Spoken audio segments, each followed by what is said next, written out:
29th October is known as National Disaster Reduction Day, as on this day Odisha was hit by super cyclone in the year 1999.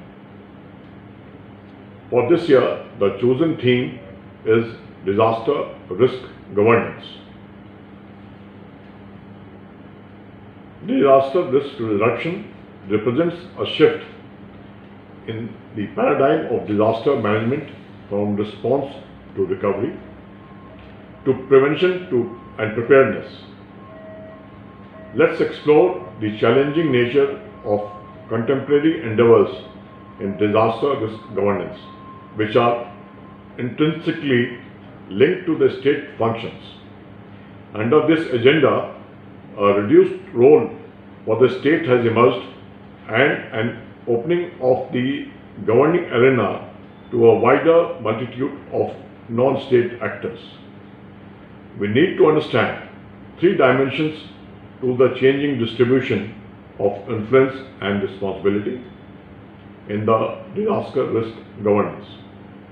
The first is the upward dimension, wherein governments are becoming more accountable to global institutions.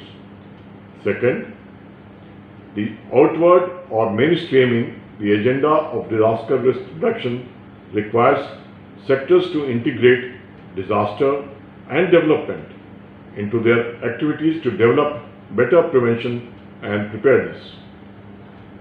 Third, the downward or decentralization of disaster risk reduction arguably enables local communities to formulate realistic and implementable prevention, preparedness, response and recovery plans. Maniya Pradhan Mantri Shri Narendra Modi ji has applied all important measures for COVID-19 pandemic, and Maniya Mukhyamantri Yogi Adityanath ji has implemented all steps of lockdown and unlocking in true spirit. This is the reason Uttar Pradesh has come up as one of the best implementing state in the country with minimum losses due to COVID-19. The state recognizes the multiplier effect of improving the quality of basic services such as health, nutrition, education, water and sanitation, and will prioritize it as a core strategy to achieve the target of ending poverty and hunger, promoting gender equality and economic growth, and reduce inequality. Here again, the digital and ICT enabled solutions will be employed to enhance the demand for services and strengthen the implementation of existing schemes. Floods are most frequent and catastrophic natural disaster impacting human lives and infrastructure in the state of Uttar Pradesh.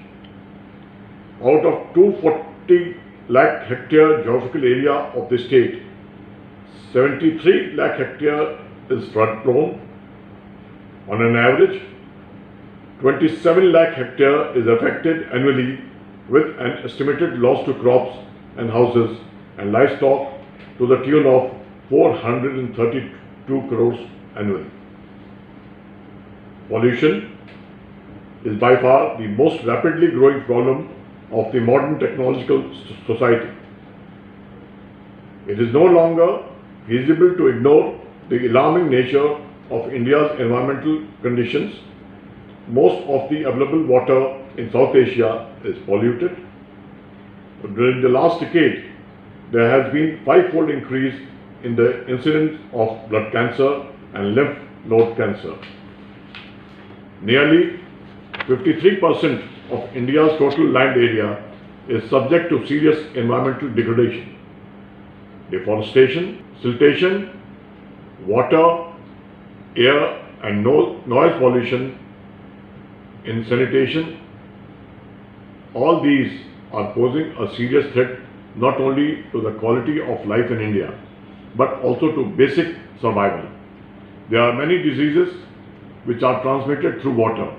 Examples are typhoid, cholera, jaundice, etc. According to an estimate, more than 80% Indians suffer from waterborne diseases. It is remarkable that the people in Vedic times regarded nature and the environment in a holistic manner and revered each of its constituents and entities by carefully preserving them. Do not harm the environment, do not harm the water and flora. Earth is my mother, I am her son. May the water remain fresh. Do not harm the water. Tranquility be to the atmosphere, to the water, to the crop and vegetation. Mata Bhumya Putraham Prithviya is a Vedic prayer which invokes divine intervention to bless and protect the environment. Vedic seers urge the people to pursue the path of dedication and submission, resulting in sustainable activities which may set into sustainable development for the welfare of society. The concept of sustainable development has been explained by an example of honeybee in its characteristic style of collecting honey without harming to the soft petals of flowers. With that, I come to an end. Jai Hind.